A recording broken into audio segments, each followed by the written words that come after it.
Assalamualaikum warahmatullahi wabarakatuh. Kami dari Angkatan 21 Kelompok 3B, peserta Latsar BPSDMD Kalimantan Selatan tahun 2021.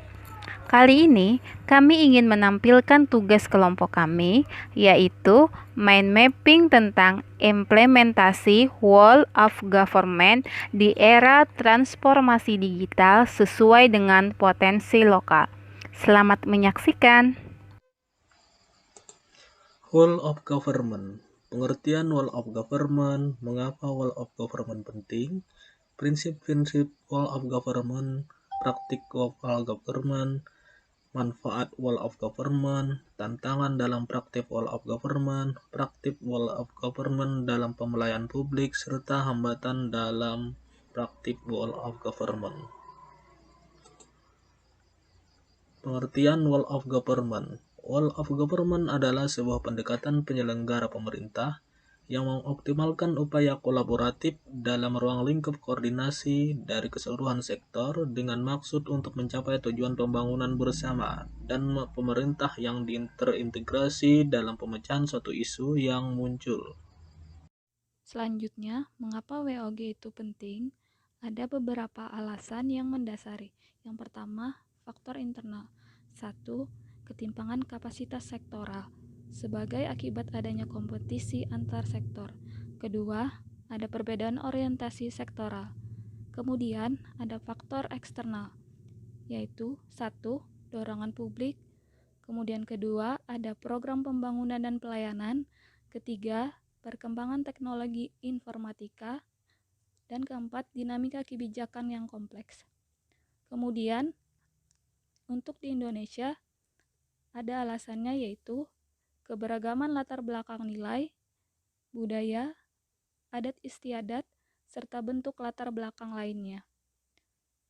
Berikutnya adalah prinsip-prinsip WOG.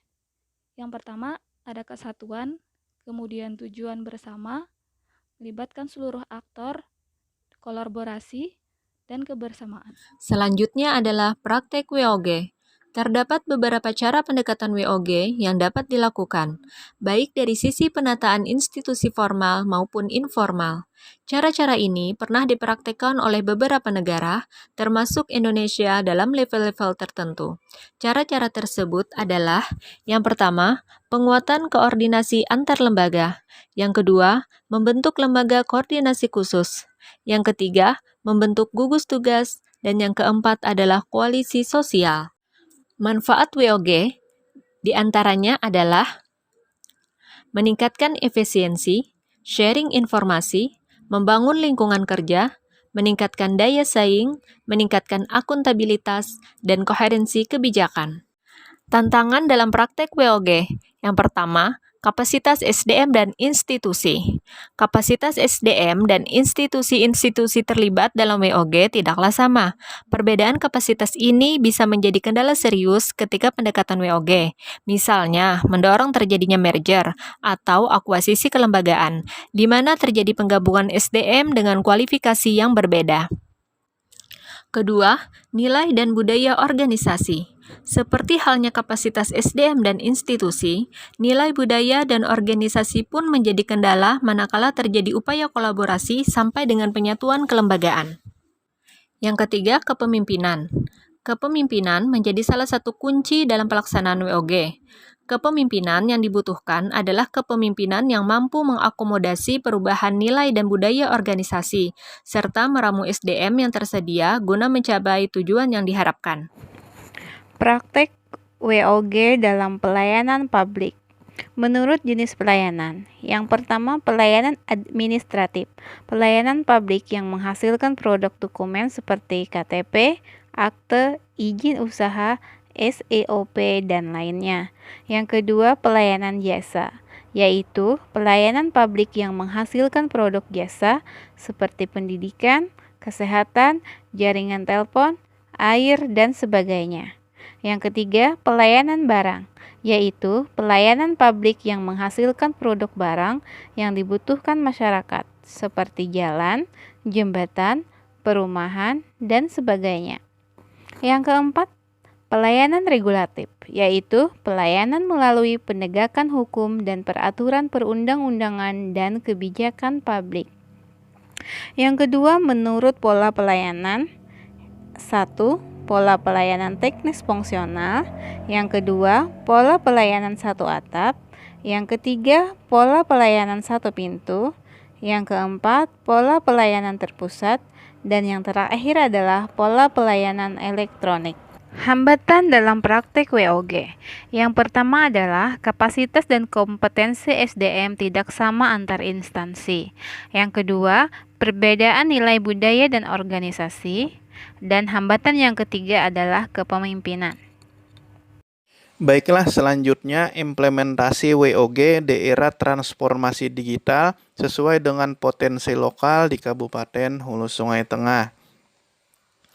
Dalam rangka meningkatkan ketahanan ekonomi, khususnya perempuan, Dinas Pemberdayaan Perempuan dan Perlindungan Anak Kabupaten Hulu Sungai Tengah membentuk sebuah tim, yaitu TPK 2D, atau Tim Peningkatan Kualitas Keluarga Daerah, guna melaksanakan kegiatan pelatihan industri rumahan di Desa Benua Rantau. Kegiatan ini dilaksanakan bekerja sama dengan SKPD lain atau lintas sektoral. Di antaranya yang terlibat yaitu Dinas Penanaman Modal, PTSP, dan Tenaga Kerja, yang mana dari dinas ini membantu untuk perbantuan perizinan rumah tangga dan juga untuk pelatihan ketenagakerjaan. Selanjutnya yaitu Dinas Perdagangan. Dinas Perdagangan sendiri yaitu membantu pembuatan kemasan, pembentukan koperasi, dan juga perbantuan untuk pemasaran. Selanjutnya yaitu Dinas Pertanian dan Dinas Ketahanan Pangan. Nah, untuk Dinas Pertanian dan Ketahanan sendiri, itu adalah melakukan pembinaan kebun desa, khususnya singkong, sebagai bahan baku pembuatan kue gagaduran. Berdasarkan hasil kuesioner peningkatan kualitas keluarga yang diisi oleh warga Desa Benua Rantau di awal tahun 2021 tadi, itu didapat titik permasalahan, yaitu rendahnya ketahanan ekonomi.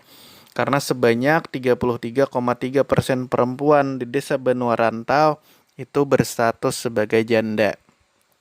Sehingga dibuatlah kegiatan ini dengan target agar Desa Benua Rantau sendiri menjadi sentra penghasil kue gagaduran yang kebetulan sudah hampir punah di Kabupaten HST, dan besar harapannya adalah agar bisa meningkatkan ketahanan ekonomi di desa tersebut. Demikian yang bisa kami sampaikan. Terima kasih atas perhatiannya. Assalamualaikum warahmatullahi wabarakatuh.